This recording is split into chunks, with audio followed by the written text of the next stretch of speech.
Os Anjos da Missa. Então, do Frei Alessio Parente. Deixem-me contar-lhes. É assim que ele escreve. Em 1959, eu, Padre Alessio, fui designado sacristão pelo superior do convento de Nossa Senhora das Graças, Santa Maria delle Grazie. Naquela época, o Padre Pio costumava rezar a Santa Missa às 5 horas da manhã, de modo que o sacristão dele tinha que levar o mesmo regime. E a Santa Comunhão não era distribuída durante aquela Santa Missa, mas mais tarde. Olha que interessante. Por quê? Porque era muita gente, uma multidão. Então, o Padre Pio rezava a missa, terminava a missa, ele comungava, depois ia um padre e dava a comunhão para toda a população. Aliás, esse sistema de dar comunhão fora da missa era muito comum. Quando eu era jovem, eu chegava na Catedral de São Paulo, tinha lá uma campainha, sempre. A gente tocava a campainha, tinha um padre de plantão, que a cada 15 minutos ele dava comunhão para as pessoas que trabalhavam, que estavam passando por lá, etc. Depois inventaram uma obrigatoriedade que não existe, né, de comunhão só na hora da missa. Então a pessoa ia pedir para um padre: o senhor pode me dar comunhão fora da missa? É capaz o padre olhar para a cara deles e dizer: como é que você se atreve a pedir algo? Não, coisa mais normal do mundo. Pode se comungar fora da missa? Sim, pode. E se os padres fizessem isso, facilitaria a vida de muita gente que trabalha. Às vezes tem uma missa às 8 da manhã, eu entro às 8 no meu trabalho. Tem outra missa às 6 da tarde, eu saio às 6 da tarde. Então eu vou chegar necessariamente atrasado. Então, a missa, assim que o Padre Pio chegava à sacristia, depois da Santa Missa, eu saía, que era ele, Padre Alessio, para distribuir a Santa Comunhão para muitas pessoas na igreja.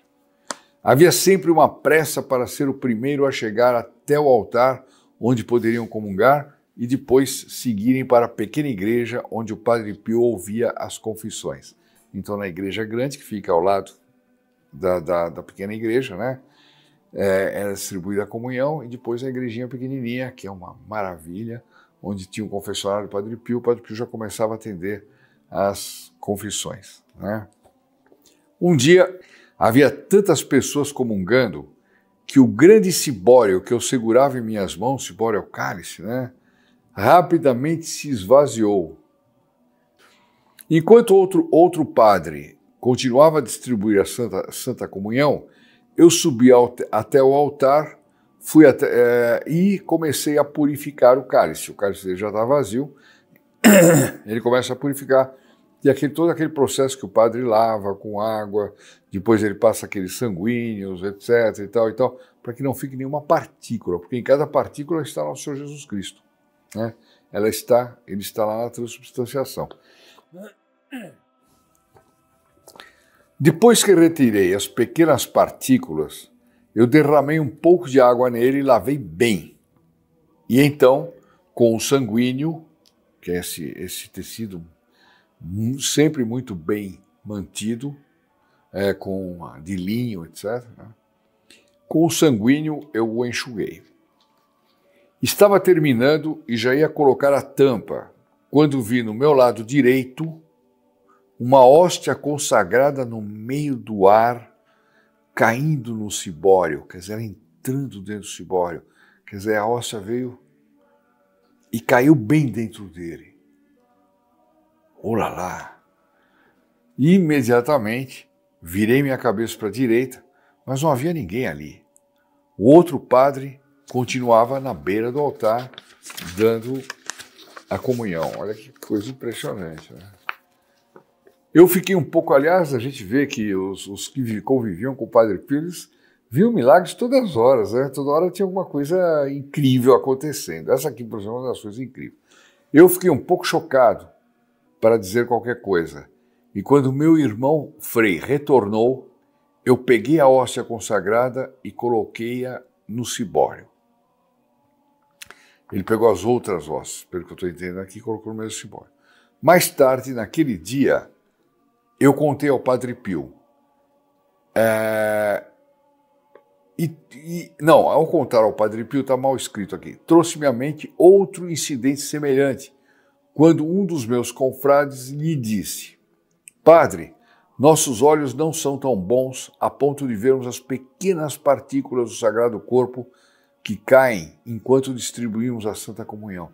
Aliás, é uma das coisas que eu tenho um escrúpulo. Tem padre que não usa a patena, né? A patena, que o coroinha fica segurando ao lado, é justamente para isso, porque nesse percurso de dar a comunhão, caem partículas. E hoje em dia, como a comunhão é de pé, na maior parte das igrejas, as partículas caem no chão, o seguinte pode pisar nela, como é que fica? Então, esse padre levantou o problema. Padre Pio, o que a gente faz? Nós estamos cada vez mais velhos, não conseguimos ver, etc. Padre Pio respondeu, o que você acha que os anjos fazem em volta do altar? Olha que coisa fenomenal.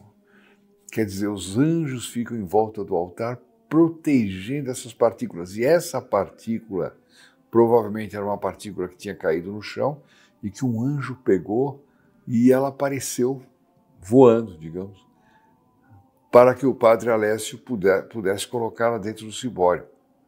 É impressionante a história, né? Impressionante. Isso aí me dá mais tranquilidade, viu? Porque às vezes eu vejo que tem padres que nem sequer usam a patena, ele distribui a comunhão assim como quem está... Não vou nem fazer nenhuma comparação em relação à Sagrada Comunhão, mas enfim, é horrível. Padre Pio responde, o que você acha que os anjos fazem em volta do altar? Com esta observação, nós compreendemos que não importa quão pequena seja a partícula que cai, os anjos estão sempre prontos para coletá-las e trazê-las de volta para o cibório. Não quer dizer que isso aconteça com relaxos, não. E que os padres podem falar, o anjo pega. Não. Se fizer isso aí, é sacrilégio, na certa. Na certa. Então, olha que bonito, os anjos assistindo à missa, sendo uma espécie de coroinha, né, invisível e zelador do corpo do nosso Senhor Jesus Cristo, das partículas do nosso Senhor Jesus Cristo e tudo mais. Em nome do Padre, do Filho e do Espírito Santo, così sia. Se lodato Gesù e Maria e buona giornata.